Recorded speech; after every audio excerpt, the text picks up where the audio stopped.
కలుగజేసిన దేవుడు మాట ద్వారా ప్రకృతిని కలుగజేసిన దేవుడు మనందరినీ పుట్టించి ఇప్పటి వరకు కాపాడినందుకు మనందరి తరపున దేవునికి యేసుక్రీస్తు నామంలో కృతజ్ఞతాస్తుతులు చెల్లిస్తూ వాక్య ధ్యానంలోకి మనం ప్రవేశిద్దాం. సమూయేలుగా రాసిన 2వ గ్రంథం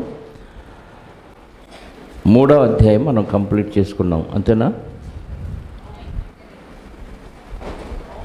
3వ అధ్యాయం కంప్లీట్. 4వ అధ్యాయం ప్రారంభించుకుందాం. చిన్న ప్రార్థన సహాయాన్ని కోరుకొని వాక్యాన్ని ధ్యానం చేద్దాం. పరిశుద్ధుడు అయిన మా కన్న తండ్రి,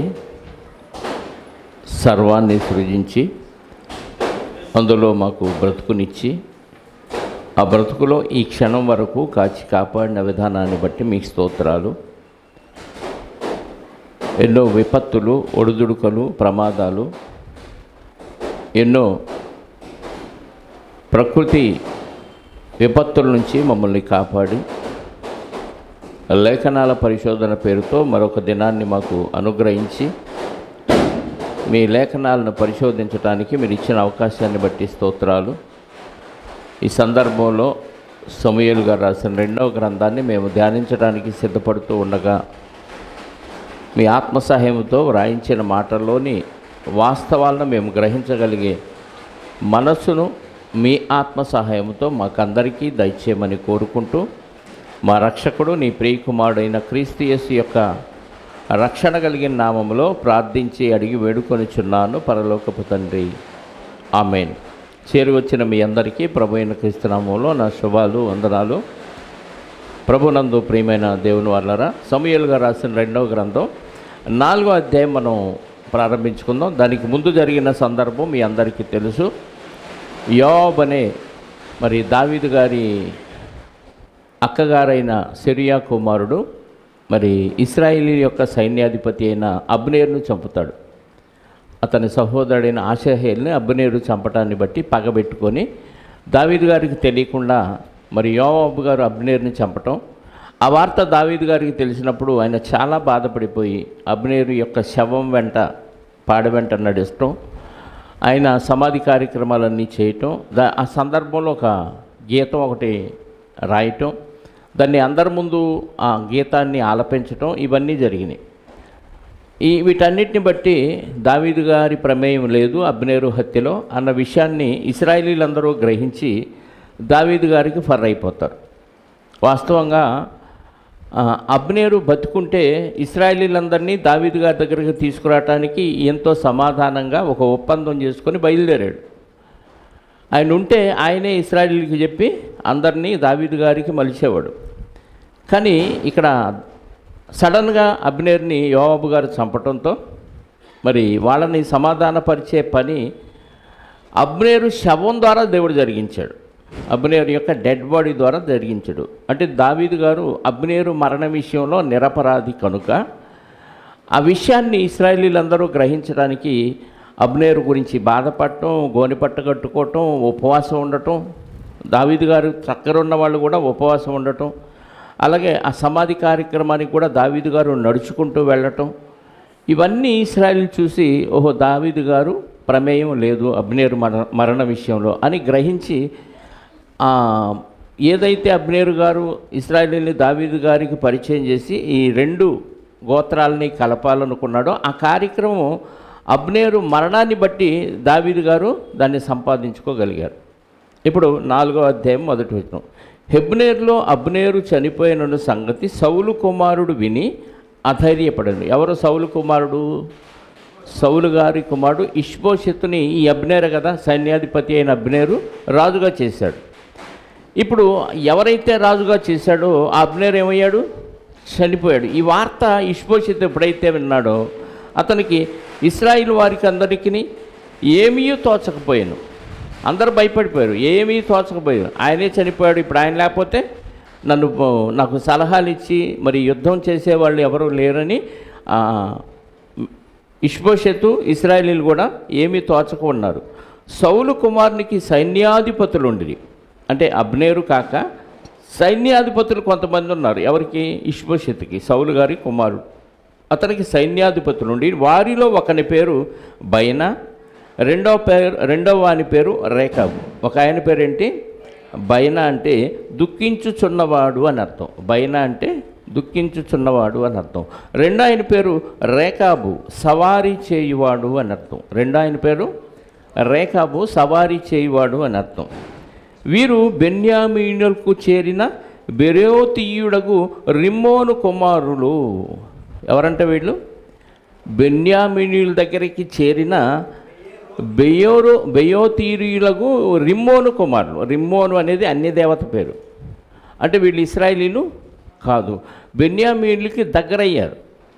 అంటే బెన్యామీనులతో పాటు అన్యులు సహజీవనం చేస్తూ ఉన్నారు. అలాంటి వారిని సౌలు గారి యొక్క కుమారుడైన ఇష్బోషెతు ఏం చేసుకున్నాడు? సైన్యాధిపతులుగా పెట్టుకున్నారు. ఇశ్రాయేలీలో బెన్యామీను గోత్రం కదా సౌలు గారిది. బెన్యామీనుల్ని ఇశ్రాయేలీలో అందరినీ ఏర్పాటు చేసుకున్నాడు ఆయన సైన్యంలో.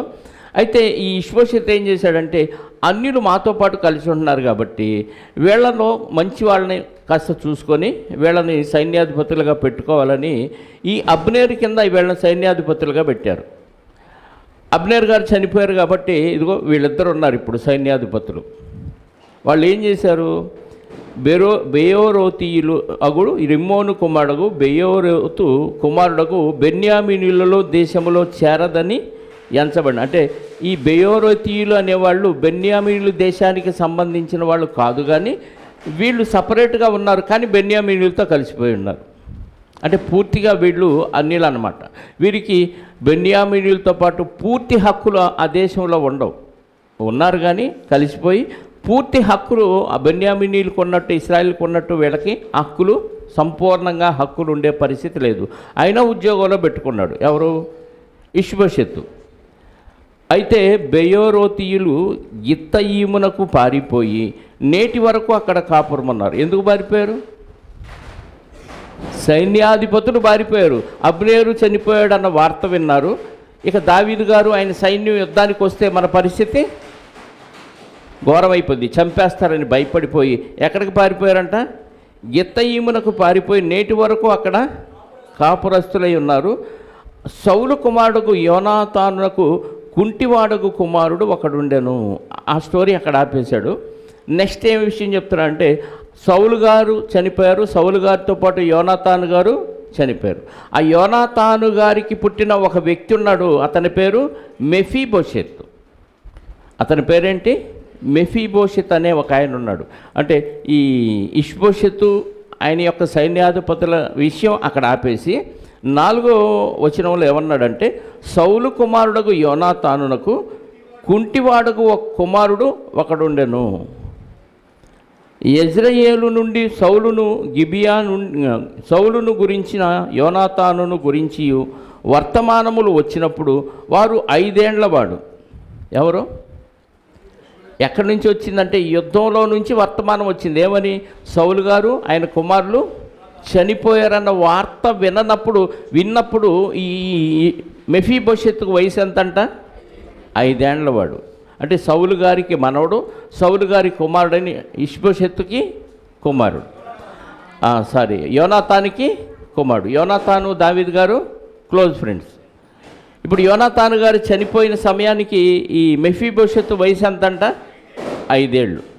ఈ 5 ఏళ్ల వయసులో ఇంకా ఫిలిస్తీన్లు వచ్చి యుద్ధం చేస్తారనే భయంతోనూ ప్లస్ ఆల్రెడీ వాళ్ళు చంపేశారు కదా వీళ్ళని, తండ్రిని బిడ్డలందరినీ చంపేశారు. వీళ్ళు వచ్చి ఇంకా దాడి చేసి చంపేస్తారు అనే భయంతో ఈ దాది ఒక ఆమె ఈయన తీసుకొని పారిపోతూ ఉన్నప్పుడు ఇతను జారిపడ్డాడంట. యెజ్రెయేలు నుండి సౌలును గురించియో యోనాతాను గురించియో వర్తమానం వచ్చినప్పుడు వాడు 5 ఏళ్ల వాడు. వాని దాది వానిని ఎత్తుకొని పరుగున పారిపోగా వాడు పడి కుంటివాడాయను. వాని పేరు మెఫీబోషెత్. పుట్టుకతో కుంటివాడు కాదు ఇతను. ఆ ఫిలిస్తీన్లు యుద్ధం చేసి ఈ రాజుగారి మనవడు, రాజుగారి వారసుడనే విషయం తెలిస్తే ఇతను కూడా చంపేస్తారు. ఎందుకంటే శత్రుశేషం రుణశేషం ఉండకూడదు కాబట్టి ఇతను చంపేస్తారని వాళ్ళ యొక్క దాది ఏం చేసింది? తీసుకొని ఫిలిస్తీన్లకి దొరకకుండా పారిపోతూ ఉన్నప్పుడు ఆ స్పీడ్లో పడిపోయింది. ఆ పడిపోవటం వల్ల ఈ బిడ్డ కాలు విరిగిపోయింది. అంటే మెఫీబోషెత్తు బై బర్త్ కుంటివాడు కాడు, కానీ ఈమె తీసుకొని వెళ్ళేటప్పుడు పడిపోవటం వల్ల ఏమయ్యాడు? కుంటివాడైపోయాడు. రైట్. 5వ వచనం, రిమోను కుమారులకు రేకాబును బయానాను మంచి ఎండవేళ బయలుదేరి పారిపోయారు కదా. పారిపోయినోడు మంచి ఎండవేళ బయలుదేరి మధ్యాహ్న కాలమున ఇష్బోషెతు మంచం మీద పండుకొని ఉండగా, రాజుగారి మంచం మీద పడుకున్నాడు, సౌలు గారి కుమారుడని ఇష్బోషెతు మంచం మీద పడుకోగానే ఈ సైన్యాధిపతులు ఇద్దరూ మధ్యాహ్న కాలాన్ని ఎండవేళ బయలుదేరి వచ్చి ఆయన ఆదమరిసి నిద్రపోతున్నప్పుడు అతని ఇంటికి వచ్చిరి. గోధుమలు తెచ్చేదమని వేషం వేసుకొని వారు ఇంటిలో చొచ్చి ఇష్బోషెతు పడకటింట మంచం మీద పరుండి ఉండగా అతనిని కడుపులో పొడిచి తప్పించుకొని పోయేది. నిద్రపోయేవాడిని నిద్రపోయినట్టు వేసేసారు. ఎందుకు చెప్పాలి? ఎందుకంటే తర్వాత వీళ్ళు రాజు అవుదామని కాదు. ఎందుకంటే ఇశ్రాయేలులో ఖచ్చితంగా ఇశ్రాయేలు వారే రాజు అవ్వాలి. అన్యుణ్ణి ఎట్టి పరిస్థితుల్లో రాజు అయ్యే పరిస్థితి లేదు. ఇప్పుడు దావీదు గారికి బలం ఉంది, ఇశ్రాయేల్కి బలం లేదు. ఎందుకంటే ఇశ్రాయేల్ యొక్క ముఖ్య సైన్యాధిపతి అయిన అబ్నేరు చనిపోయాడు కాబట్టి ఈ రాజుగారికి ఇక పిరికోడే. రాజుగారి దగ్గర సైన్యాధిపతులుగా వీళ్ళిద్దరూ అన్యులు ఉన్నారు. వీళ్ళు కుట్ర చేశారు, ఇతన్ని చంపి ఇతన్ని తలకాయ తీసుకెళ్ళి దావీదు గారికి ఇస్తే మనల్ని మెచ్చుకొని ఆయన రాజ్యంలో మనల్ని సైన్యాధిపతులుగా పెట్టుకుంటాడనే ఆలోచన, భవిష్యత్తును ఆలోచించుకొని కుట్రతో ఈయన ఏం చేశాడంటే పడకటింట మంచం మీద పడుకున్నప్పుడు మిట్ట మధ్యాహ్నం వచ్చి గోధుమల కోసం వచ్చామని చెప్పేసి లోపలికి వెళ్ళి ఆయన్ని నిద్రలోనే పొడిచి చంపేసి ఏం చేశారంట? తప్పించుకొని పోయిరి. వారు అతన్ని పొడిచి చంపి అతని తలను ఛేదించి దానిని తీసుకొని రాత్రి అంతయు మైదానములో పడి ప్రయాణమైపోయి హెబ్రోనులోనున్న దావీదు నొద్దకు ఇష్బోషెతు తలను తీసుకొని వచ్చి చిత్తగించుము అన్నాడు. రాత్రి అంతా నడిచి మైదానంలో నడిచి తెల్లారేసరికి ఎక్కడికి వచ్చారు? హెబ్రోన్లో ఉన్న దావీదు గారి దగ్గరికి వచ్చాడు. అంటే దావీదు గారు హెబ్రోన్లో ఉండి పరిపాలిస్తున్నాడు, కేవలం యూదులను మాత్రమే.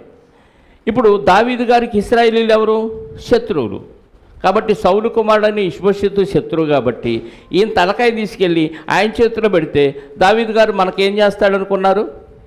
మంచి పోస్టులు ఇస్తాడు మెచ్చుకొని అనుకొని భవిష్యత్తులో ఈ ఇష్బోషెతు సైన్యాధిపతి అబ్నేరు చనిపోయాడు కాబట్టి భవిష్యత్తులోకి ఈయన పరిస్థితి ఘోరం. ఈయన ఓడిపోతాడు ఖచ్చితంగా దావీదు గారి ముందు. దావీదు గారే ఇందరినీ పరిపాలిస్తాడు కాబట్టి ఆయన రాజ్యంలో మనం మంచి పోస్టులు సంపాదించుకోవచ్చు అని దావీదు గారికి ఇశ్రాయేలుకి శత్రుత్వం ఉంది కాబట్టి ఈ శత్రువు తలకాయ తీసుకెళ్ళి ఆయన చేతిలో పెడితే మెచ్చుకుంటాడనే ఒక ఆలోచన వీళ్ళు చేసి తీసుకెళ్ళి దావీదు గారి దగ్గరికి వెళ్ళి చిత్తగించుము, నీ ప్రాణము తీయ చూచిన సౌలు కుమారుడైన ఇష్బోషెతు తలను మేము తెచ్చి ఉన్నాము. ఏం తెచ్చావో కనుక్కోండి రాజుగారు నీకు జోకేసి ఉంటారు కదా. నీ ప్రాణం తీయటానికి సౌలు ప్రయత్నం చేశాడు కదా, ఆయన కుమారుడు తలకాయని నీ దగ్గరికి తీసుకొచ్చామంటే శబాష్ అంటాడు అనుకున్నారు.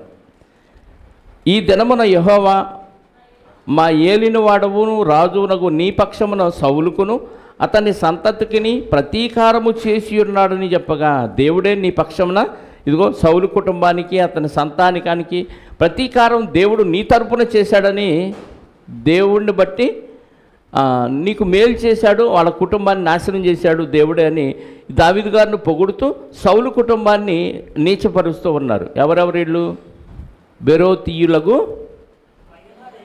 వాళ్ళ పేర్లేంటి? బయనా, రేకాబు. వీళ్ళిద్దరూ దావీదు గారి ముందు ఈ మాటలు చెప్పగానే దావీదు గారు మెచ్చుకొని బహుమానాలు ఇస్తారు, మంచి ఉద్యోగం ఇస్తారనే ఆలోచనతో తలకాయ తీసుకొని దావీదు గారి చేతిలో పెడితే ఇప్పుడు దావీదు గారు ఏమన్నాడో చూడండి.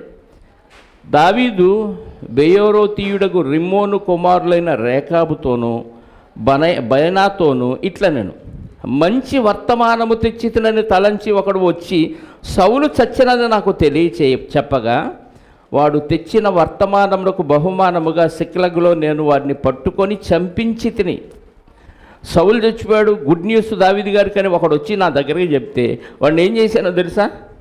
ఇదిగో సిక్లగులో నేను ఉన్నప్పుడు వాడు వచ్చాడు, వాడిని చంపించేశాను. సహజంగా మనుషులందరూ ఆలోచించే విధానం వేరు, దావీదు గారు ఆలోచించే విధానం వేరు. శత్రువును కూడా ప్రేమించే తత్వం దావీదు గారిలో కనపడుతుంది. వాస్తవంగా ఎవరైనా రాజులైతే అసలు ఇశ్రాయేలీలే రాజరికం కావాలంది అన్యులను చూసి కదా, సకల జనుల మర్యాద చొప్పున మాకు రాజు కావాలని సమూయేలు గారి దగ్గరకు వచ్చి అడిగితే ఇదిగో సౌలు గారిని రాజుగా ఏర్పాటు చేస్తే అన్యుల ఆచారాలన్నీ మనకు కావాలనుకునే టైపు మిగతా వాళ్ళందరూ. అన్యుల పద్ధతులు ఏంటంటే ఒక రాజు ఒక రాజ్యాన్ని జయించి ఆ రాజుని ఆ కుటుంబంలో ఉన్న వారసులందరినీ చంపేస్తాడు. ఎందుకంటే ఏ ఒక్క వారసుడున్నా ఈడు పెరిగి పెద్ద అయిపోతే మన మీద యుద్ధానికి వస్తాడనే ఒక భయంతో శత్రుశేషం రుణశేషం లేకుండా చేసుకోవటం రాజరికపు మర్యాద. ఇది అన్ని రాజుల్లో చక్కగా ఉంటుంది, ఇశ్రాయేలీలో కూడా ఉంది. కానీ దావీదు గారు దానికి అతీతుడు. వాస్తవంగా సౌలు కుటుంబంలో ఎవరున్నా నెక్స్ట్ రాజ్యం ఎవరికి రావాలి?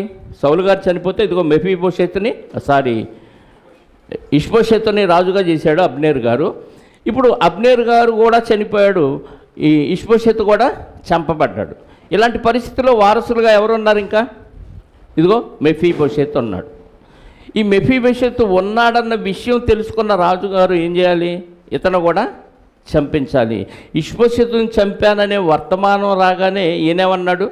భలే పని చేసావు, నాకు శత్రుశేషం లేకుండా హ్యాపీగా మొత్తాన్ని చంపేసావు, వెరీ గుడ్ అనకుండా ఏమన్నాడు ఆయన?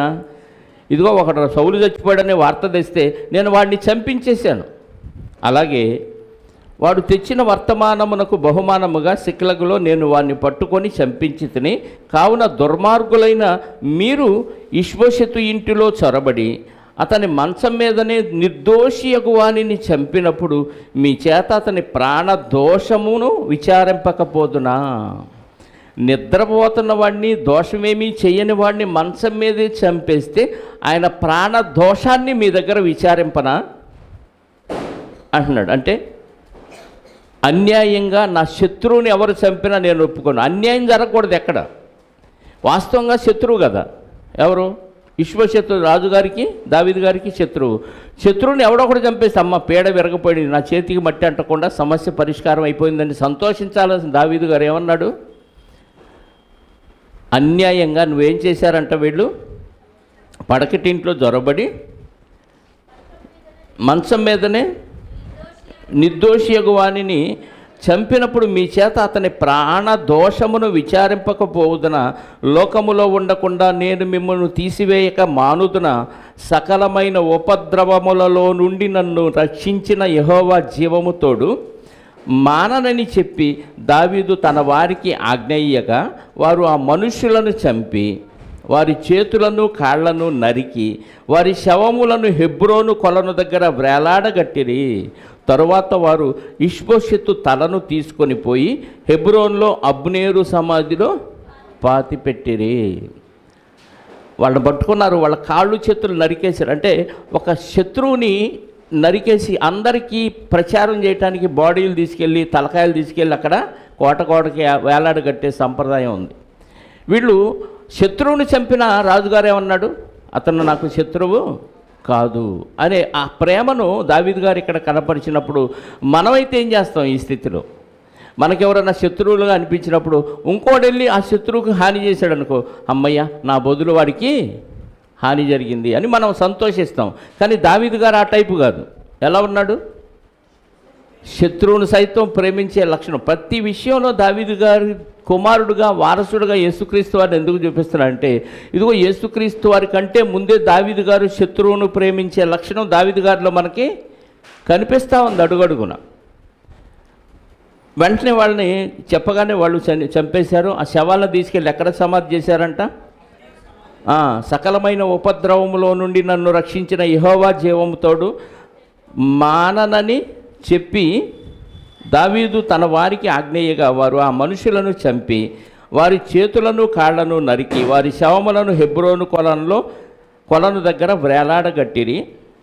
తరువాత వారు ఇష్బోషెతు తలను తీసుకొని పోయి హెబ్రోనులో అబ్నేరు సమాధిలో తన తండ్రి అయిన సౌలుగా సైన్యాధిపతి అయిన అబ్నేరు సమాధిలో పాతిపెట్టారు. అంతవరకు అయిపోయింది 5వ అధ్యాయం. 4వ అధ్యాయం కంప్లీట్ అయిపోయింది. 5వ అధ్యాయం. ఇశ్రాయేలు వారి సకల గోత్రముల వారు హెబ్రోన్లో దావీదు వద్దకు వచ్చి హెబ్రోను గారు చేయాల్సిన కార్యక్రమం ఇది. దావీదు గారు ఆ శవం దగ్గర చేసిన కార్యక్రమం అంతా చూసి ఇశ్రాయేలు వారందరూ ఏం చేశారు? 11 గోత్రాల వాళ్ళు దావీదు గారి దగ్గరికి హెబ్రోన్లో దావీదు గారు ఉన్నారు. అక్కడికి వచ్చి చిత్తగించుము, మేము నీ ఎముక వంటి వారము, రక్త సంబంధులము. ఎవరంట? మేము రక్త సంబంధం. ఎందుకన్నారా మాట? ఏదో చిన్న చిన్న సమస్యలు వచ్చి విడిపోయాం, కానీ మనం అందరము ఒక తండ్రి పిల్లలు, యాకోబు యొక్క సంతానం, రక్త సంబంధం, మన ఎముకలన్నీ ఒకటే, ఆయన నుంచే వచ్చినాయి అని అక్కడ సంబంధాన్ని మళ్ళీ కలుపుకుంటున్నారు. ఎవరు? ఇశ్రాయేలీయులు దావీదు గారితో. నీ ఎముక వంటి వారము, రక్త సంబంధులము. పూర్వకాలమున సౌలు మా మీద రాజై ఉండగా నీవు ఇశ్రాయేలును నడిపించు వాడవై ఉంటివి. అప్పుడు ఏం చేసావు? ఇశ్రాయేలును నడిపించింది నువ్వే. రాజు అయితే సౌలు గారు వెనక రోజులు. అయితే ఇప్పుడు నీవు ఇశ్రాయేలును బట్టి నా జనులను పాలించి వారి మీద అధిపతివై ఉందువని యెహోవా నిన్ను గూర్చి సెలవిచ్చి ఉన్నాడని చెప్పిరి. ఏం చెప్పాడంట? ఏ వార్త విన్నారు వీళ్ళు ఇశ్రాయేలీలు? నీవు ఇశ్రాయేలును బట్టి నా జనులను పాలించి వారి మీద అధిపతివై ఉందువని యెహోవా నిన్ను గూర్చి సెలవిచ్చి ఉన్నాడని. అంటే ఇశ్రాయేలీయులకి ఏ విషయం ఎవరో చెప్పారు. ఎవరు చెప్పారు? ఇదిగో ఈ అబ్నేరు చెప్పాడు. ఒకసారి ఆ సందర్భం 3వ అధ్యాయం 17-18 చదవండి పక్కనే. అంతలో అబ్నేరు ఇశ్రాయేలు వారు పెద్దలను పిలిపించి, దావీదు మిమ్మల్ని ఏలవలని మీరు అంతకుముందు మునుపు కోరితిరి కదా, నా సేవకుడైన దావీదు చేత నా జనులకు ఇశ్రాయేలును ఫిలిస్తీన్ల చేతిలో నుండి వారి శత్రువుల చేతిలో నుండి విమోచించదనని యెహోవా దావీదును గూర్చి సెలవిచ్చి ఉన్నాడు గనుక మీ కోరిక నెరవేర్చుకునని వారితో చెప్పాను. ఈ విషయం అబ్నేరు గారు ఎవరికి చెప్పాడంట? ఇశ్రాయేలు. ఇప్పుడు ఆ వార్త వీళ్ళు దావీదు గారి దగ్గరకు వచ్చి చెప్తున్నారు. వాళ్ళు చెప్తే మేము విన్నాం, మమ్మల్ని పరిపాలిస్తామని యెహోవా చెప్పాడని కొంతమంది చెప్తే మేము విన్నాం. ఆ కొంతమందిలో మనకు అబ్నేరు గారు చెప్పినట్టుగా ఆధారం కనపడుతుంది.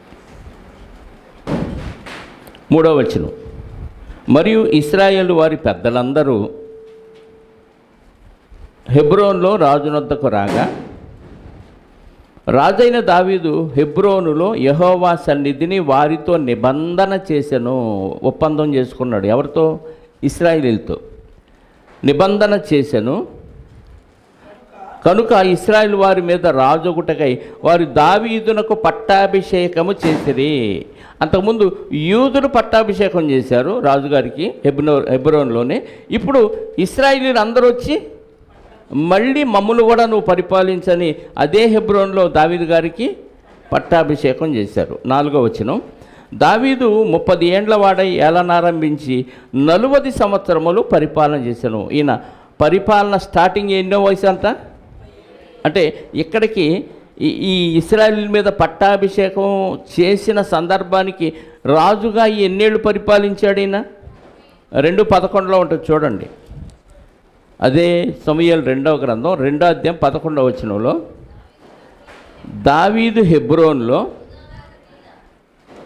ఏలిన యోధా వారి మీద ఏలిన కాలమంతయు 7 సంవత్సరముల 6 మాసములు హెబ్రోన్లో ఉండి యూదులను మాత్రం ఏలిన కాలం ఎంత అంట?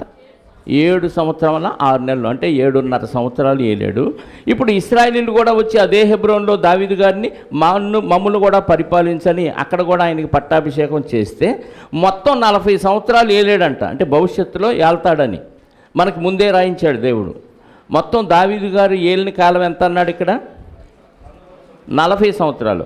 40 సంవత్సరాలు 7.5 సంవత్సరాలు అయిపోయింది. 7.5 సంవత్సరాలు అయిపోయింది. ఇప్పుడు హెబ్రోన్లో అతడు యోధా వారందరి మీద 7 సంవత్సరముల 6 మాసములు, అది మళ్ళీ ఇక్కడ రిపీట్ చేశాడు 5వ వచనంలో. యెరూషలేములో ఇశ్రాయేలు యోధాల వారందరి మీదను 33 సంవత్సరములు పరిపాలన చేశాను. 33 ఏమో యెరూషలేములో, 7.5 సంవత్సరాలు హెబ్రోన్లో. మొత్తం కలిపి ఎంత అయింది? 40 సంవత్సరాల 6 నెలలు కనపడుతుంది మనకు. మరి 6 నెలలు ఏమైపోయినాయో, వృద్ధాప్యంలో ఉండి అలా పెండింగ్లో ఉండి అలా ఉంచాడో తెలియదు. కానీ 30వ ఏట మాత్రం రాజ్య పరిపాలన దావీదు గారు స్టార్ట్ చేసినట్టుగా మనకి ఇక్కడ అర్థం. అంటే రాజ్యానికి రాకముందే గొలియాతును చంపటం, మరి సౌలు దగ్గర సైన్యాధిపతిగా ఉండటం, ఈ పెళ్ళిళ్ళు చేసుకోవటం, ఈ కార్యక్రమాలన్నీ జరిగిపోయినాయి. ఇప్పుడు 40 ఏళ్ళు మొత్తం మీద పరిపాలించాడంట. 6వ వచనం. యెబూసీయులు దేశములో నివాసులై ఉండగా, యెబూసీయులు దేశములో నివాసులై ఉండగా రాజును అతని పక్షము వారును యెరూషలేమునకు వచ్చిరి. ఏమండి, యెబూసీయులు ఏ పట్టణంలో నివాసం ఉంటున్నారు? యెరూషలేము పట్టణంలో నివాసం ఉంటున్నారు. యెరూషలేము పట్టణానికి పూర్వపు పేరు యెబూసు అనే పేరు. యెరూషలేముకి పూర్వపు పేరు యెబూసు. అందుకే ఆ ప్రాంతంలో నివసించే వారిని ఏమని పిలిచారంటే యెబూసీయులు అని పిలిచారు. అర్థమైందా? యెరూషలేముకి మునుపటి పేరేంటి? యెబూసు అనే పేరు. ఆ ప్రాంతంలో నివసించారు కాబట్టి యెబూసీయులు అని అక్కడ అన్నారు. అంటే యెబూసీయులు యెరూషలేం ప్రాంతంలో నివసించి ఉండగా, అంటే యెబూసు ప్రాంతంలో నివసించి ఉండగా దావీదు గారు అతని సైన్యం అక్కడికి వచ్చేసారు. వాళ్ళు యెబూసీయులు ఏమన్నారో తెలుసా? 7వ వచనంలో, యెబూసీయులు దావీదును లోపలికి రాలేడని తలంచి, నీవు వచ్చిన ఎడల ఇచ్చటి గుడ్డివారును కుంటివారును నిన్ను తోలివేతురని దావీదునకు వర్తమానం పంపియుండిరి. దావీదు గారికి ఏమన్నారు తెలుసా? నువ్వు మా దేశంలో అడుగు పెట్టడం అసలు ఇంపాసిబుల్. ఎందుకంటే నువ్వు ఎంటర్ అయ్యావనుకో దేశంలో, మాకు దేశంలో ఉన్న కుంటోళ్ళు గుడ్డోళ్ళు ఉన్నారే, వాళ్ళే నిన్ను లేపేస్తారని చెప్పారు. ఎవరు? ఆ యెబూసు ప్రాంతంలో ఉన్న యెబూసీలు అన్నారు. అంటే వాళ్ళకంతా మాకు అంత బలం ఉందనే ఒక గర్వం. దావీదు గారి గురించి మరి పూర్తిగా తెలియదో ఏమో కానీ, నువ్వు ఎంటర్ అయితే మాత్రం మా పట్టణంలో ఉన్న కుంటోళ్ళు గుడ్డోళ్ళే నిన్ను చంపేస్తారు అని అనగానే దావీదు గారు ఎంటర్ అయిపోయాడు. అయినను దావీదు పురం అనబడిన సియోను కోటను దావీదు స్వాధీనపరుచుకొనెను. ఆ దినమున అతడు అయినా సరే వెళ్ళిపోయాడు, జయించాడు, దాన్ని స్వాధీనపరుచుకున్నాడు. దానికి మరొక పేరేంటి? దావీదుపురం అనబడిన సియోను. సియోనన్న, దావీదుపురం అన్న, యెరూషలేమన్న, యెబూసు అన్న అదే ప్రాంతం. రైట్. యెబూసీయులను హతము చేయి వారందరూ నీటి కాలువ పైకి వెళ్ళి దావీదునకు హేయులైన గుడ్డివారిని కుంటివారిని హతము చేయవలని చెప్పాను. ఏం చెప్పాడు? వాళ్ళు వస్తే, దావీదు గారు వస్తే కుంటోళ్ళు గుడ్డోళ్ళు చంపుతారన్నారు కదా, ముందు ఆ పైకి వెళ్ళి అక్కడ ఉన్న కుంటోళ్ళు గుడ్డోళ్ళని చంపేయండి అని ఆ మాట చెప్పగానే అక్కడ ఒకరోజు సామెత పుట్టిందంట. అందును బట్టి గుడ్డివారును కుంటివారును ఉన్నారు, అతడు ఇంటిలోనికి రాలేడని సామెత పుట్టాను. ఈ మాట యెబూసీయులు అన్నారు కదా, నువ్వు వస్తే కుంటోళ్ళు గుడ్డోళ్ళు చంపేస్తారనగానే కుంటోళ్ళు గుడ్డోళ్ళు ఉన్నారు, అతడు లోపలికి రాలేడని సామెత వచ్చిందంట. అదైతే జరగలేదు వాస్తవంగా కదా. ఆయన వెళ్ళిపోయాడు, మొత్తాన్ని చంపేశాడు. దావీదు ఆ కోటలో కాపురం ఉండి దానికి దావీదుపురమని పేరు పెట్టెను. మరియు మిల్లో నుండి దిగువకు దావీదు ఒక ప్రాకారమును కట్టించెను. అంటే హైట్లో ఉంటుంది ఇది. అక్కడ నుంచి ఒక ప్రాకారం చుట్టూ ప్రహరీ గోడ కట్టించాడు. దావీదు అంతకంతకు వర్ధిల్లెను, సైన్యములకు అధిపతియగు యెహోవా అతనికి తోడుగా ఉండెను. 11 తూరు రాజుకు హీరాము దోతలను, దేవదారు మ్రానులను, వడ్రంగులను, కాసె పనివారిని పంపగా, తూరు ప్రాంతంలో ఉండే ఒక రాజు, ఆయన పేరేంటి? హీరాము. దావీదు గారికి దోతలను, దేవదారు మానులను, వడ్రంగులను, కాసె పనివారిని పంపగా వారు దావీదు కొరకు ఒక నగరిని కట్టిరి. ఎవరు కట్టారు? తూరు రాజుకు ఈ హీరాం పంపించాడంట.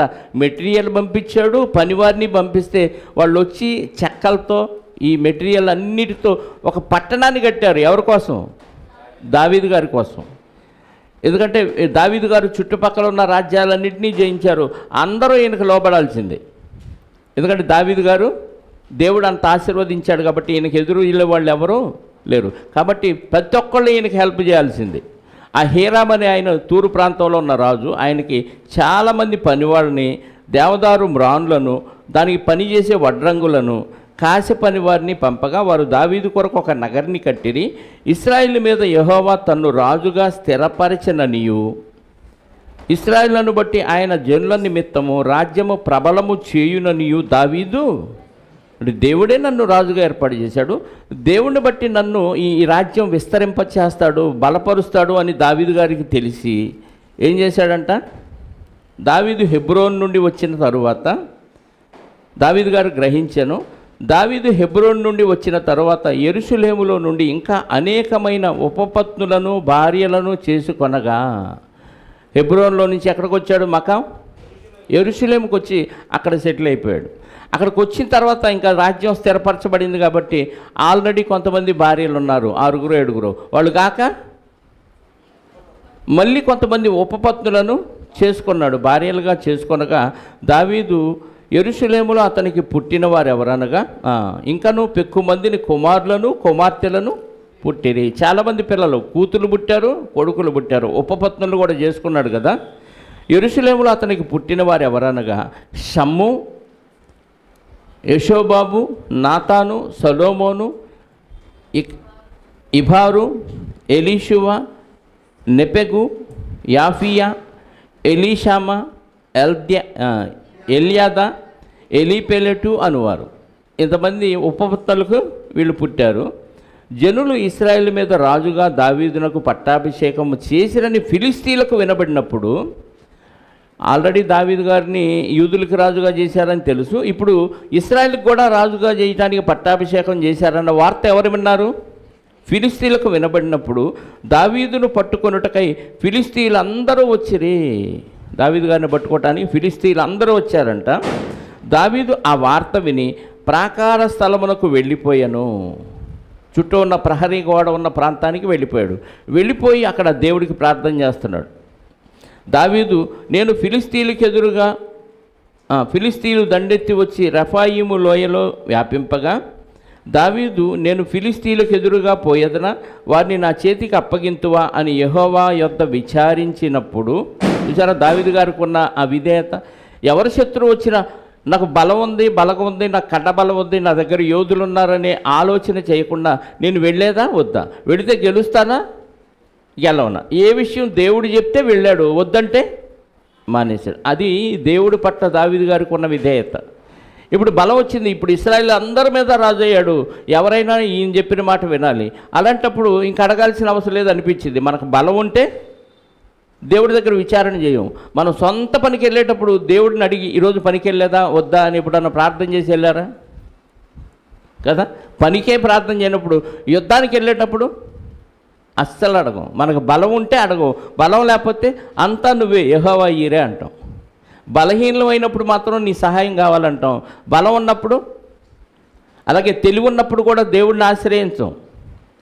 ఏది ఉన్నా ఏది లేకపోయినా ప్రతి దానికి దేవుడి మీద ఆధారపడటం దేవుడికి ఇష్టం. ముందు నా బిడ్డ నా కోసం నా మీద ఆధారపడి నా మాట జవదాటకుండా పనిచేస్తున్నాడు అనేది దేవుడికి నచ్చే పని. ఏదేనో ఆదాము అవ్వలు కూడా ఎప్పుడైతే పాపం చేశారో వాళ్ళకి ఏమర్థమైంది, మేము దిగంబరులమని అర్థమైపోయి వెంటనే దేవుడి దగ్గరికి వెళ్ళి పశ్చాత్తాపడితే ఏమయ్యేది, క్షమించేసేవాడు.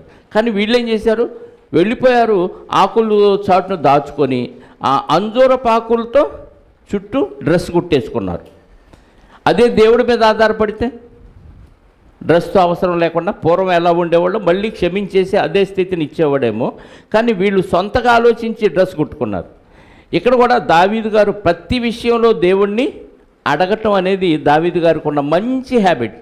ఇందులో మనం ఈ అలవాటుని ఈ రోజు నుంచి నేర్చుకుంటే ప్రతి విషయంలో దేవుడిని అడిగి పనికి వెళ్ళాలా వద్దా, ఈ పని చేయాలా వద్దా, ఆ వాళ్ళతో ఇలా చేయాలా వద్దా, ప్రతి విషయం దేవుడిని అడిగి సలహా తీసుకొని మనం పాటిస్తే చాలా మంచిది. మళ్ళీ దేవుడు మాట్లాడతాడా అనే డౌట్ రావచ్చు మీకు కదా. ఆలోచనిస్తాడు. అది వాక్య సంబంధమైందైతే ఖచ్చితంగా వెళ్ళమనే చెప్తాడు. వాక్యకి వ్యతిరేకమైతే నన్ను కొట్టాలనుకున్నాను ప్రభా, కొట్టమంటావా వద్దని అడగండి, ఏం చెప్తాడు దేవుడు? వెంటనే నీకు రెఫరెన్స్ గుర్తొచ్చింది కదా, గుర్తు చేస్తాడా లేదా? ఏంటి, కుడి చెంప మీద కొట్టువానికి ఎట్టగొడతారు ఈ డైలాగ్ పెట్టుకొని వాక్యంలో ఉండి నీ వెంటనే ఆలోచనిస్తాడు దేవుడు కదా. కాబట్టి ఇలాంటి ఏదన్నా ఉద్రేకం కొంచెం తిట్టాలనిపించింది ప్రభా, ఇది నాకు ఆగట్లేదు, లోపల నుంచి తన్నుకొస్తుంది అన్న దేవుడి దగ్గర ప్రార్థన చేసావు అనుకో, వెంటనే కూల్ అయిపోతావు. ఇంకా దేవుడు కొట్టేసేయి తిట్టేసేయి అంటాడా? ఆ రోజుల్లోనే పాత నిబంధనలోనే ధర్మశాస్త్ర ప్రకారంగా కంటికి పన్ను కన్ను పంటికి పన్ను అనే వాక్యం ఉండగా కూడా దావీదు గారు ఏం చేశారు, క్షమించాడు. మరి ఆ రోజుల్లోనే దావీదు గారు క్షమిస్తే దావీదు గారు వారసత్వంలోంచి వచ్చిన యేసుక్రీస్తు తర్వాత 2000 సంవత్సరాల క్రితం తర్వాత మనం వచ్చాం, మనం ఎంత క్షమించాలి? కాబట్టి ప్రతి విషయంలో దేవుడి దగ్గర సలహా తీసుకుంటే వాక్యానుసారమైన జీవితం మనకు ఉంటుంది. మన పట్ల దేవుడు ఆనందాన్ని వ్యక్తం చేస్తాడు. ఇప్పుడు అక్కడ వెళ్ళేదా వద్దా అని దావీదు గారు అడిగినప్పుడు దేవుడు ఏం చెప్పాడు? పొమ్ము, నిస్సందేహముగా వారిని నీ చేతికి అప్పగించదును అని యెహోవా సెలవిచ్చెను. కాబట్టి దావీదు బయల్పరాజీమునకు వచ్చి అచ్చట వారిని హతము చేసి, దేవుడు చెప్పాడు, వెళ్ళిపోయాడు, చంపేశాడు. హతము చేసి జలప్రవాహములు కొట్టుకొని పోవునట్లు యెహోవా నా శత్రువులను నా ఎదుట నిలవకుండా నాశనము చేసెననుకొని ఆ స్థలమునకు బయల్పరాజీం అను పేరు పెట్టాను. బయల్పరాజీం అంటే ప్రవాహముల స్థలము. అక్కడ ఎంతమందిని చంపేశాను నేను అనుకోలా. జలప్రవాహం కొట్టుకొని పోయేటట్లుగా యెహోవా నా శత్రువులను నా ఎదుట నిలవకుండా నాశనము చేశాను అనుకొని, నేను చేశాను అంటలా. ఒక నీళ్లు కానీ వరదొస్తే ఎలా ప్రవాహంగా వెళ్ళిపోతాయో, నా శత్రువును దేవుడే నా ఎదుట నిలబడకుండా ప్రవాహంగా కొట్టేశాడు అనుకున్నాడు. వాస్తవంగా యుద్ధం చేసింది ఎవరు? దావీదు గారు. మనం కూడా ఏదన్నా చేసామనుకో, నాలాగా నువ్వు చేయగలవా అని విరుచుకుపడతా ఉంటాం. నీ చేత పని చేయించింది ఎవరు? దేవుడు. నాలాగా నువ్వు పాడగలవా? నీకు ఆ స్వరం ఇచ్చింది ఎవరు? దేవుడు. ప్రాక్టీస్ చేయటం మన పనే, కానీ దాన్ని వాడినప్పుడు మనం అతిశయించకూడదు. అంత యుద్ధం చేసి వాళ్ళందరినీ చంపేసిన దావీదు గారు ఏమని అనుకున్నాడు తనలో తాను? దేవుడే నా చేత వాళ్ళని పారదోలించాడు, ఆయనే పారదోలాడు అని తనలో తాను అనుకొని ఆ ప్లేస్కి ఏమని పెట్టాడు? బయల్పరాజీం అని పేరు పెట్టాను. ప్రవాహముల స్థలము. జనం చంపితే అసలు గుట్టలుగా అలా కొట్టుకొని పోతున్నారంట. అంటే నెత్తురు ఏరులై పారింది అంటాం, చూసావా? అలా ఏరులై పారి ఆ నెత్తురులో కొట్టుకుపోతున్నాయి శవాలు. ఎవరు చేశారు ఈ పని అంటే దేవుడే చేశాడు, నా ఎదుట నిలవకుండా దేవుడే చేశాడని మొత్తం క్రెడిట్ ఎవరికి పంపిస్తున్నాడు? దేవుడికి మహిమ వచ్చే విధంగా ఆలోచన చేస్తున్నాడు. మాట్లాడినా అలాగే చేస్తాడు. నేను అనే ఆ యుగో ఏమాత్రం దావీదు గారిలో మనకి కనపడలేదు. 21వ వచనం, ఫిలిష్తీయులు తమ బొమ్మలను అచ్చట విడిచిపెట్టి పారిపోగా దావీదును అతని వారు వారిని పట్టుకోండి. వాళ్ళ దేవతలు ఉంటాయి కదా, విగ్రహాలు. ఆ విగ్రహాలు కూడా వెంట తెచ్చుకుంటారు యుద్ధానికి వచ్చేటప్పుడు. ఎందుకు? ఈ బొమ్మ ఉంటే మమ్మల్ని కాపాడిద్ది. బొమ్మలను దేవుళ్ళుగా భావిస్తారు కదా, ఆ దేవుళ్ళుగా భావించారు. అప్పుడప్పుడు మనం కూడా కొంతమంది మెడలో ఏదో ఒకటి వేసుకొని వెళ్తాం. అది ఉంటే ఆ బొమ్మల్లో నుంచి పుట్టుకొచ్చిన ఈ తాయెత్తులు కూడా, ఈ తాయెత్తుంటే అబ్బా నీకు చాలా బలం వచ్చింది, భూత ప్రేత పిశాచాలు నీ దగ్గరకు చేరవని పనికి మాలిన వాళ్ళు ఎవడో గడితే ఇది ఉంది కాబట్టి నాకు ధైర్యం ఉందనుకుంటాం. అది బాగానే సినిమాల్లో కూడా చూపిస్తారు కదా, ఆ తాయెత్తు ఓడిపోగానే ఇటు పిరికోడైపోవటం. అది ఉన్నప్పుడేమో బలం రావటం. వాళ్ళ నమ్మకం అది. అన్యులది ఏ నమ్మకం? దేవత ఉంటే మా దగ్గర యుద్ధంలో మాకు జయం వచ్చిందని. యుద్ధానికి వస్తూ గృహదేవత బొమ్మలు కూడా తెచ్చుకున్నారు. వాటన్నిటిని వీళ్ళు చచ్చిపోయారు కదా, విడిచిపెట్టి వెళ్ళిపోతే వీళ్ళు తెచ్చేశారంట. మరి 22వ వచనం, వాటిని పట్టుకొని ఫిలిష్తీయులు మరలా వచ్చి రఫాయిము లోయలో వ్యాపింపగా, అప్పుడు వెళ్ళిపోయారు, అయిపోయింది. మళ్ళీ వచ్చారు, ఈసారి చూసుకో మా తడాఖా అని. దావీదు యెహోవా యొద్ద విచారణ చేశాడు. మళ్ళీ చేశాడు రెండోసారి కూడా. అప్పుడు ఎటు ఇచ్చాడు కదా దేవుడు అవకాశం, అప్పుడు కొట్టేశాం కదా, ఈసారి మళ్ళీ అడగాల దేవుడిని. దేవుడు నా పక్షంగా ఉంటాడు కదా, అడగాల్సిన పనే ఉంది అనుకోడు. ఏం చేశాడు? మళ్ళీ విచారణ చేస్తే అందుకు యెహోవా నువ్వు వెళ్ళొద్దు, చూసావా, అదే అడగకుండా వెళ్తే అయిపోయేవాడు. నువ్వు వెళ్ళొద్దు, అయితే వేరే మార్గాన్ని వెళ్ళమని చెప్పాడు. నువ్వు వెళ్ళవద్దు, చుట్టూ తిరిగిపోయి కంబళి చెట్లకు ఎదురుగా వారి మీద పడుము. కంబళి చెట్ల కొనలను చప్పుడు వినగానే ఫిలిష్తీయులను హతము చేయుటకై యెహోవా బయలుదేరి వచ్చుచున్నాడు గనుక అప్పుడే నీవు త్వరగా బయలుదేరవలనని సెలవిచ్చాను. నువ్వు వెళ్ళొద్దు, కానీ ఈ కంబళి చెట్ల మీదుగా అలా నువ్వు చప్పుడు వినపడగానే దేవుడే బయలుదేరి వచ్చి వాళ్ళని లేపేస్తాడు. అప్పుడు నువ్వు వాళ్ళ మీద విజృంభించు, నీవు త్వరగా బయలుదేరవలనని సెలవిచ్చాను. దావీదు యెహోవా తనకు ఆజ్ఞాపించిన ప్రకారము చేసి గెబ నుండి గెజీరు వరకు ఫిలిష్తీయులను తరుముచు హతము చేశాను. అయిపోయింది 5వ అధ్యాయం. 6వ అధ్యాయం కూడా చూసుకుందామా?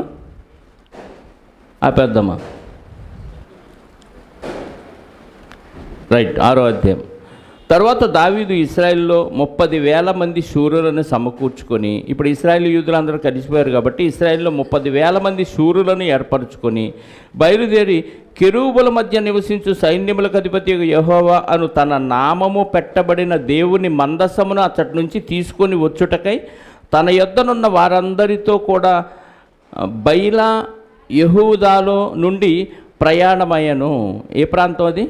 బాయిలా యెహూదాలో నుండి ప్రయాణమైన 30,000 మంది శూరులను ఇశ్రాయేలులో ఏర్పాటు చేసుకొని యుద్ధానికి కాదు వెళ్ళింది. దేనికి? దేవుని మందసం అక్కడ ఉంది ఆ ప్రాంతంలో. అప్పుడు పట్టుకెళ్ళిపోయారు కదా, అక్కడ నుంచి తీసుకురావటానికి వెళ్ళాడు. ఏ ప్రాంతం నుంచి అంట? బయలా యెహూదాలో నుండి. అంటే అర్థం ఏంటంటే ప్రభువులు అని అర్థం. బాయిలా యెహూదా అనే ప్రాంతానికి ప్రభువులు అని ఆ ప్రాంతానికి వాళ్ళు పేరు పెట్టుకున్నారు.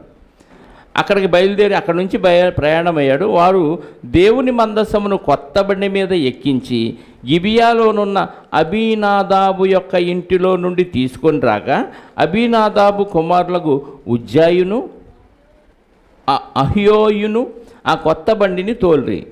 ఒక వ్యక్తి ఇంట్లో ఉంది, ఎవరు? ఇశ్రాయేలీలే. వాళ్ళ ఇంట్లో నుంచి తీసుకొచ్చేటప్పుడు కొత్త బండి మీద ఆ మందసాన్ని పెట్టి ఆయన కుమారులైన ఉజ్జాయును అహ్యోయును ఆ కొత్త బండిని తోలి దేవుని మందసము గల ఆ బండిని గిబియాలోని అబీనాదాబు ఇంట నుండి తీసుకొని రాగా అహ్యో దాని ముందుర నడిచెను. దావీదును ఇశ్రాయేలీలందరూ సరళ వృక్షపు కర్రలతో చేయబడిన నానా విధములైన సితారాలను, స్వరమండలములను, తంబురలను, మృదంగములను, పెద్ద తాళములను వాయించుచు యెహోవా సన్నిధిని నాట్యమాడుచుండిరి. సంతోషం. ఆ వాయిద్యాలన్నీ వాయిస్తూ ఈ 30,000 మంది శూరులు ప్లస్ దావీదు గారు కూడా అలా నడుస్తూ డ్యాన్సులు వేసుకుంటూ ఈ వాయిద్యాలు వాయిస్తూ ఆ మందసాన్ని ఊరేగిస్తూ తీసుకొస్తున్నారు. అలా తీసుకొస్తున్న సమయంలో 6వ వచనం, వారు నాకోను కళ్ళము దగ్గరకు వచ్చినప్పుడు, ఏ కళ్ళం అది? నాకోను, స్థిరపరచబడినవాడు అనే నాకోను అనే దానికి అర్థం ఏంటంటే స్థిరపరచబడినవాడు అని అర్థం. ఆ కళ్ళం అనగానే ఆ పొలాల్లో ధాన్యాన్ని ఎత్తుగా తూర్పారబట్టినప్పుడు హైట్ ప్రదేశంలోంచి అలా పోస్తే గాలికి పొట్టంతా వెళ్ళిపోయి మంచి ధాన్యం కింద కుప్పగా రాశిగా ఏర్పాటైంది. ఆ ప్రాంతానికి వచ్చినప్పుడు, ఎత్తైన ప్రదేశం అనే ప్రాంతానికి వచ్చినప్పుడు ఏ కళ్ళం అది? నాకోను కళ్ళము దగ్గరికి వచ్చినప్పుడు ఎడ్లకు కాలు జారినందున ఉజ్జా, ఇద్దరు తోలుతున్నారు కదా, ఉజ్జాను అహ్యో, వారిద్దరూ తోలుతున్నప్పుడు ఉజ్జా చేయి చాపి దేవుని మందసమును పట్టుకొనగా యెహోవా కోపము ఉజ్జా మీద రగులు కొనెను. అతను చేసిన తప్పును బట్టి దేవుడు ఆ క్షణమందే అతన్ని మొత్తగా అతడు అక్కడనే దేవుని మందసమున వద్ద పడి చచ్చిపోయాను. ఇక్కడ చాలామందికి చాలా ప్రశ్నలు వస్తాయి. ఇప్పుడు మందసం తీసుకొస్తున్నారు, కొత్త బండి మీద తీసుకొస్తున్నారు, ఇద్దరుండి తోలుతున్నారు. ఇప్పుడు దారిలో ఎద్దుకు కాలు జారి బండి ఒరిగింది. ఒరగ్గానేమైంది? మందసం పడిపోయింది. ఇప్పుడు ఉజ్జాని ఒక వ్యక్తి అలా చేయి జాపి మందసం పడకుండా ఆపాడు. వెంటనే కరెంట్ షాక్ కొట్టినట్టుగా దేవుడు ఆ వ్యక్తిని మొత్తేస్తే అక్కడే పడి చచ్చిపోయాడు. ఇక్కడ మనకు వచ్చే డౌట్ ఏంటంటే అతను చేసింది మంచి పనే కదా. ఇప్పుడు పడుతుంది మందసం పడుతున్నప్పుడు పట్టుకోవటం తప్పు కాదు కదా, పడకుండా జాగ్రత్త చేశాడు కదా. మరి అతన్ని దేవుడు మొత్తటం ఏంటి? అది అక్కడే పడి చనిపోవటం ఏంటి? దేవుడు ఇంత అన్యాయం చేశాడు ఏంటనే డౌట్ మనకు వచ్చింది. వాస్తవంగా దేవుడు ఎవరికి ఏ పని చెప్తే అదే చేయాలి. మనం అప్పుడప్పుడు కథలు వింటూ ఉంటాం. కుక్క పని కుక్క, గాడిద పని గాడిద. గాడిద పని కుక్క చేసిన, కుక్క పని గాడిద చేస్తే ఏమైంది తెలుసా కథ? కుక్క పని గాడిద చేసిందంట. కుక్క యజమాని కుక్క వాళ్ళని ఏం ఉపయోగం లేదు, దీనికి ఆహారం పెట్టడం దండగా. గాడిదైతే నా బట్టలన్నీ తీసుకెళ్ళి చాకిరేవు దాకా మోసుకొస్తుంది, మళ్ళీ తిరిగి తీసుకొస్తుంది. కాబట్టి గాడిదని బాగా మేపుతున్నాడు, కుక్కను పట్టించుకోవట్లా. కుక్క అలిగి కూర్చుంది. ఇంట్లోకి దొంగలు వచ్చారు మధ్యరాత్రి. కుక్క సైలెంట్గా ఉంది. గాడిద అడుగుతుంది, ఏంటి దొంగలు వస్తే యజమాని సొమ్ము దోచుకెళ్తుంటే నువ్వు సైలెంట్గా ఉన్నావు, నువ్వు ఉందెందుకు? యజమాని సొమ్ము కాపాడటానికి కదా మొరుగు అంటుంది. నాకు ఆహారం పెట్టలేదుగా నేనెందుకు మొరుగుతాను? కుక్క ఊరుకుంది. నువ్వు మొరగపోతే నేను ఊరుకుంటానని గాడి తెరిచింది. దాంతో వాడికి నిద్ర చెడింది. గాడిద బరీగా తిని తిన్నదరక్క ఇదిగో వాంటర్ పెడుతుంది, నిద్ర చెడగొట్టిందని బది బాధేశాడు దాన్ని. కుక్క పని గాడిద చేస్తే ఏమైంది, ఒళ్ళంతా వాసిపోయింది. ఈలోపు జరగాల్సిన డ్యామేజ్ అంతా జరిగిపోయింది. ఈలోపు కుక్క గాడిద డిస్కషన్ చేస్తుంది. నువ్వు అరువు అంటుంది, నేను అరవని అంటుంది కుక్క. గాడిదేమో నువ్వు అరువు అంటుంది. కుక్క నాకు ఆహారం వేయట్లా, నీకే ఆహారం పెడుతున్నాడుగా నువ్వే అరుచుకో అంది. అదేమో అరిచింది. ఇది మొరిగితే ఏందో ప్రమాదం ఉందని యజమానులు వేసేవాడు, కానీ గాడిద వాటర్ పెడితే తిన్నదరక్క నిద్ర జరగకూడదని దాన్ని బాధ చేశాడు. అలాగే ఎవరి పని వాళ్ళు చేయాలనేది చాలా జాగ్రత్తగా గమనించాలి. దేవుడు ఎవరికి ఏ పని కేటాయిస్తే ఖచ్చితంగా అదే చేయాలి. దాన్ని వేరే వాళ్ళు టేకప్ చేశారా దేవుడు ఇలాగే మొక్కుతాడు. ఇప్పుడు ఈ ఉజ్జా అనే ఆయన యాజకుడు కాదు. దేవుని మందసాన్ని ఎవరు పట్టుకోవాలి అని అంటే ఖచ్చితంగా యాజకులు తప్ప మరొకళ్ళు దానికి తాకటానికి అవకాశం లేదు. దేవుడు ఆజ్ఞ జారీ చేశాడు. ద్వితీయోపదేశకాండం చూద్దాం, 10వ అధ్యాయము. ద్వితీయోపదేశకాండం 10వ అధ్యాయము 8వ వచనం.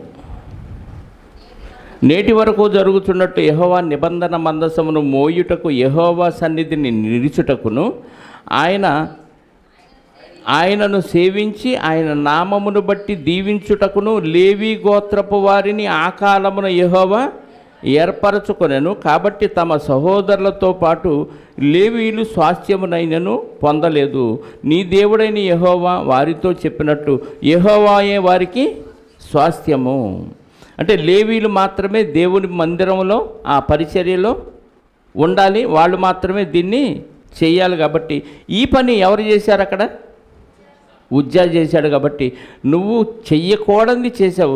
ఆ ప్రమాదం వచ్చిద్దా, అది మందసం పడిద్దా అనేది దేవుడు చూసుకుంటాడు. ఇప్పుడు దేవుడికే ప్రమాదం రాకుండా కాపాడే అంతటోళ్ళమా మనం? దేవుని మహిమ ఆ మందసంలో ఉంది. ఆ మందసం పడిపోతే అన్యుడెవడో దాన్ని తాకూడదు. కేవలం ఇశ్రాయేల్లో లేవీలు అనేవారు, లేవీలు కూడా అహరోను గోత్రపు వాళ్ళే దాన్ని తాకాలి. అలాంటిది ఈ ఉజ్జాని అయిన తాకటంతో ఇది ఒక పాఠంగా మిగిలిన రోజుల్లో ఎవరో ఆ మందసం మీద చేయి వేయకుండా ఉండటానికి దేవుడు వెంటనే ఏం చేశాడు? అతన్ని మొత్తేయటం జరిగింది. అందుకే ఆ ప్రాంతానికి దావీదు గారు ఒక పేరు పెట్టాడు. యెహోవా ఉజ్జాకు ప్రాణోపద్రవము కలుగ చేయగా దావీదు వ్యాకులపడి ఆ స్థలమునకు పెరెజ్ ఉజ్జా అని పేరు పెట్టెను. పెరెజ్ ఉజ్జా అని అంటే వినాశనము అని అర్థం. వినాశము అని అర్థం, వినాశనము అని అర్థం. పెరెజ్ ఉజ్జా అని పేరు పెట్టెను. నేటికిని దానికి అదే పేరు. ఆ దినమున యెహోవా మందసము నా యొద్ద ఎలాగుండుననుకొని దావీదు యెహోవాకు భయపడి యెహోవా మందసమును దావీదు పురములోనికి తన యొద్దకు తెప్పింప నొల్లక గిత్తీయుడకు ఒబేదెదోము ఇంటి వరకు తీసుకొని వచ్చి అచ్చట ఉంచెను. భయపడిపోయాడు దావీదు గారు. ఇదిగో ఆ ఉజ్జా తాగితేనే ఎట్టయింది. రేపు నేను కానీ నా ఇంట్లో వాళ్ళు ఎవరైనా పొరపాటు దాకామనుకో ఏమైద్ది? అయిపోతారు. వీళ్ళు లేవి గోత్రం వాళ్ళు కాదుగా, యోధా గోత్రం కదా దావీదు గారిది. కాబట్టి ఈయన తాగితే ప్రమాదం జరిగింది. ఇదిగో ఉజ్జాని దేవుడు ఎలా మొత్తాడు, నేను నా ఫ్యామిలీ మొత్తానికి అలా అయిపోతాం అనుకుని భయపడిపోయి ఎక్కడ పెట్టాడంట? ఒబేదెదోము ఇంటి వరకు తీసుకొని వచ్చి అచ్చట ఉంచెను. యెహోవా మందసము 3 నెలలు గిత్తీయుడగు ఒబేదెదోము ఇంటిలో ఉండగా యెహోవా ఒబేదెదోమును అతని ఇంటి వారిని ఎంతకాలం ఉందంట అక్కడ? 3 నెలలు ఉంది.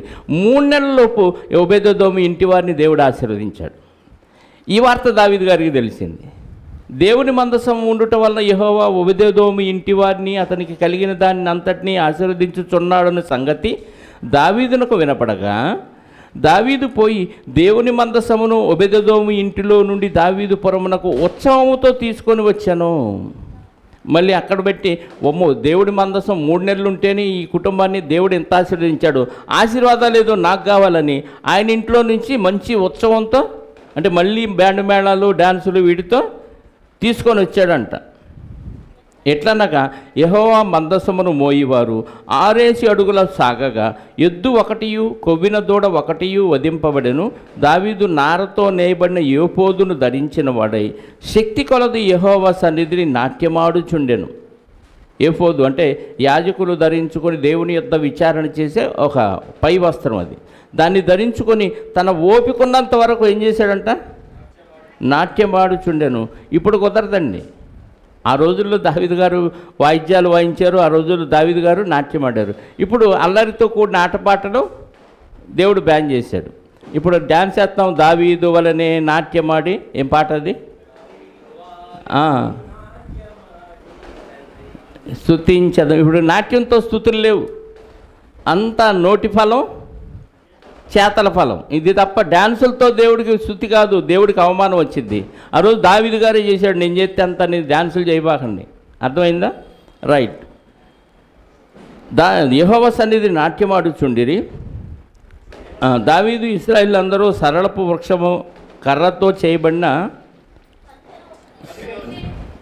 ఎన్నో వచనం 15. ఇలాగూ దావీదును ఇశ్రాయేలు అందరూ ఆర్భాటముతోనూ బాకానాదముతోనూ యెహోవా మందసమును తీసుకొని వచ్చిరి. యెహోవా మందసము దావీదు పురమునకు రాగా సౌలు కుమార్తెకు మేకాలు కిటికీలో నుంచి చూచి యెహోవా సన్నిధిని గంతులు వేయించు నాట్యమాడుచున్న దావీదును కనుగొని తన మనస్సులో అతనిని హీనపరిచెను. ఈడేంట్రా, రాజా లేక మాస? ఇశ్రాయేలు అందరి మీద 12 గోత్రాల మీద రాజు అయ్యుండి బట్టలు చింపుకొని డాన్స్ చేస్తున్నాడు. ఏంటరా వీధి రౌడీలాగా, దారిని పోయే దానిలాగా. మనం శవాన్ని తీసుకెళ్తుంటే డాన్స్ చేసేవాళ్ళు ఎవరు? తాగిపోతులే కదా. ఇప్పుడు దావీదు గారు సంతోషంతో దేవుని సన్నిధిలో ఆనందంతో డాన్స్ చేస్తుంటే మేకాలకి ఏమర్థమైంది? నీచంగా చూసి మనసులో దావీదు గారిని హీనపరిచిందంట. అంటే అంత గొప్ప రాజు ఎంత దిగజారిపోయాడేంటి? అక్కడ దావీదు గారి ఉద్దేశం ఏంటంటే, అసలు నేను గొప్పవాడిని అవటానికి కారణమే ఆ దేవుడు. ఆ దేవుడిని నేను తీసుకొని వస్తుంటే, ఆ దేవుడు మందసం తెస్తుంటే నాకు ఎంత సంతోషం. ఇప్పుడు రాజు అన్న విషయం మర్చిపోయాడు. ఆ దేవుని మందసాన్ని తీసుకొస్తున్న సంతోషంలో మనకు కూడా ఏమొచ్చింది? సంతోషం వచ్చినప్పుడు ఎగిరి గంతేస్తాం, పెద్దగా అరుస్తాం. బాధ వచ్చినప్పుడు కుంగిపోతాం, మెల్లిగా అరుస్తాం కదా. సంతోషం వస్తే ఎవరైనా సంతోషంతో గంతులు వేస్తాం. ఇక్కడ దావీదు గారు ఆ సంతోషంతో గంతులు వేస్తున్నారు. ఆ భక్తి మేకాలకు లేదు. భార్య మొట్టమొదటి సౌలు కుమార్తె అయిన దావీదు గారి భార్య అయిన మేకాలకి ఆ సంతోషం తెలియదు, ఆ భక్తి తెలియదు. కాబట్టి ఎందుకంటే ఆమె విగ్రహారాధనలో ఉన్న వ్యక్తి కాబట్టి ఈ సంతోషం తెలియక దావీదు గారిని ఏం చేసిందంట? మనసులో హీనపరిచింది. వారు యెహోవా మందసమును తీసుకొని వచ్చి గుడారముల మధ్య దావీదు దాని కొరకు ఏర్పరిచిన స్థలమున ఉంచగా, అంటే దావీదు గారు ఆల్రెడీ ముందు స్థలం సిద్ధపరిచి ఒక టెంట్ వేసి ఆ టెంట్లో ఒక ప్లేసును ప్రత్యేకించి అప్పుడు వెళ్ళి తీసుకొచ్చినాక సెట్ చేయాల. ఏం చేశాడంట? వారు యెహోవా మందసమును తీసుకొని వచ్చి గుడారం మధ్యను దావీదు దాని కొరకు ఏర్పరిచిన స్థలమున ఉంచగా దావీదు దహన బలులు సమాధాన బలులు యెహోవా సన్నిధిని అర్పించెను. దహన బలులు సమాధాన బలులు అర్పించుట చాలించిన తరువాత సైన్యములకు అధిపతియగు యెహోవా నామమున దావీదు జనులను ఆశీర్వదించి సమూహములుగా కూడిన ఇశ్రాయేలుకు స్త్రీ పురుషులకందరికీ ఒక్కొక్క రొట్టెయు ఒక్కొక్క భక్ష్యమును ఒక్కొక్క ద్రాక్ష పండ్ల అడయు పంచిపెట్టిన తరువాత జనులందరూ తమ తమ ఇండ్లకు వెళ్ళిపోయి రొట్టిచ్చాడు, భక్ష్యాలు ఇచ్చాడు. తర్వాత ద్రాక్ష అడ 1 కేజీ ద్రాక్ష పళ్ళు కాదు, ద్రాక్ష పండ్ల అడయు పంచిపెట్టిన తరువాత జనులందరూ తమ తమ ఇళ్లకు. ఆ సంతోష సమయంలో వాళ్ళకి ఫుడ్ పెట్టాడనమాట. మనమైతే చికెనో మటనో బిర్యానీలో పెడతాం కదా. 20వ వచనం, తన ఇంటి వారిని దీవించుటకు దావీదు తిరిగి రాగా, బయట వాళ్ళందరినీ దీవించాడు, వాళ్ళ ఇళ్ళకి పంపించాడు.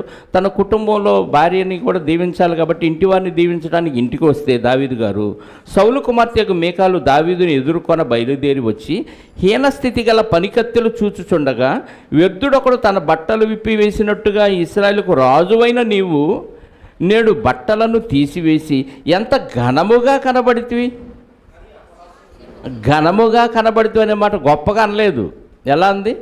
అబ్బాయి ఎంత గొప్పోడు అయ్యావయ్యా నువ్వు అంటుంది. అంటే హీనపరచడానికి, చులకన చేయటానికి ఎంతో. ఆ పనికత్తెలను ఎలా చూసిందంటే హీన స్థితిలో ఉన్నారు. పనికత్తెలు అంటే చాలా చులకన భావం ఆమెకి. ఈ హీన స్థితిలో ఉన్న పనికత్తెలు చూస్తుంటే వాళ్ళ ముందు బట్టలు ఇప్పుకొని ఇశ్రాయేలందరికీ రాజువైన నీవు ఇలా బట్టలు చింపుకొని డ్యాన్స్ చేయటం ఎంత గొప్పోడు అయ్యా నువ్వు అని హీనపరిచింది మేకాలు. దాంతో దేవుడికి కూడా కోపం వచ్చి ఏం చేశాడంట, హీనస్థితి గల పనికత్తెల వారు చూచుచుండగా వ్యర్థుడొకడు తన బట్టలు విప్పివేసినట్టుగా ఇశ్రాయేలుకు రాజువైన నీవు నేడు బట్టలను తీసివేసి ఎంత ఘనముగా కనబడితివని అపహాస్యము చేసినందున దావీదు నీ తండ్రిని అతని సంతతిని విసర్జించి ఇశ్రాయేలును తన జనుల మీద నన్ను అధిపతిగా నిర్ణయించుటకై నన్ను ఏర్పరచుకున్న యెహోవా సన్నిధిని నేను అలాగూ చేసి తిని నీ తండ్రిని నీ కుటుంబాలందరినీ వదిలేసి ఇశ్రాయేల్ అందరి మీద నన్ను రాజుగా చేసిన దేవుని సన్నిధిలో నేను అలా చేశాను. అంటే నాకంటే దేవుడే గొప్పడు, ఈ పదవి ఇచ్చిందే దేవుడు అని చెప్తున్నాడు మేకాలతో. అందుకే అలా ఆట ఆడి తిని యెహోవా సన్నిధిని నేను ఆట ఆడి తిని ఇంతకంటే మరి ఎక్కువగా నేను తృణీకరింపబడి నా దృష్టికి నేను అల్పుడినై నీవు చెప్పిన పనికత్తెల దృష్టికి ఘనుడను నగుదునని మీకాలుతో నేను ఇంతకంటే ఇంకా తక్కువగా నా దృష్టికి నేను ఇంకా తగ్గించుకున్నా పర్వాలేదు, నేను ఇంకా తగ్గిపోవటానికి కూడా దేవుడి సన్నిధిలో నాకు ఇష్టమే. అయితే నువ్వు ఎవరైతే హీనులు అన్నావో ఆ పనికత్తెల దృష్టికి నేను గనుడిని అవుతానని చెప్తున్నాడు. మరణం వరకు మీకాలు పిల్లలను దేవుడి శాపం వచ్చింది. దావీదు గారు దేవుడిని గణపరుస్తూ ఆనందంలో డ్యాన్సులు వేస్తే వాయిద్యాలు వాయిస్తుంటే ఏమేమో లోక సంబంధంగా ప్రిస్టేజ్ లాగా ఫీల్ అయింది. నువ్వు రాజువి, రాజుకు తగ్గట్టుగా నీ బిల్డప్ ఉండాలి, నీ స్టేటస్ ఉండాలి. రాజు మాస్లాగా బట్టలిప్పి ఆ వీధి రవిడిలాగా అలా డ్యాన్సులు వేయకూడదు. రాజుగారు ఎలా ఉండాలి, ఆ హుందాతనం ఆ హోదా అది మెయింటైన్ చేయాలి. కానీ దేవుడు దగ్గర రాజుగారేంటి, అది ఇచ్చిన పదవి ఇచ్చిందే నాకు దేవుడు, కాబట్టి దేవుడి దగ్గర ఎంతకంటే దరిద్రంగా ఉండాలన్నా నేను ఉంటాను అని తగ్గించుకొని చెప్తున్నాడు. దేవుని ముందు నేను చాలా అల్పుణ్ణి, ఈ పదవి కూడా దేవుడు ఇస్తేనే నాకు వచ్చిందని మేకాలుగా పాఠం చెప్పాడు. దేవుడు మేకాల సంగతి చూసుకున్నాడు. చచ్చిపోయేదాకా మేకాలకు పిల్లలు లేకుండా చేశాడు, గొడ్రాలుగా చేశాడంట. 6 అధ్యాయాలు పూర్తయిని ప్రార్థన చేసుకుందాం.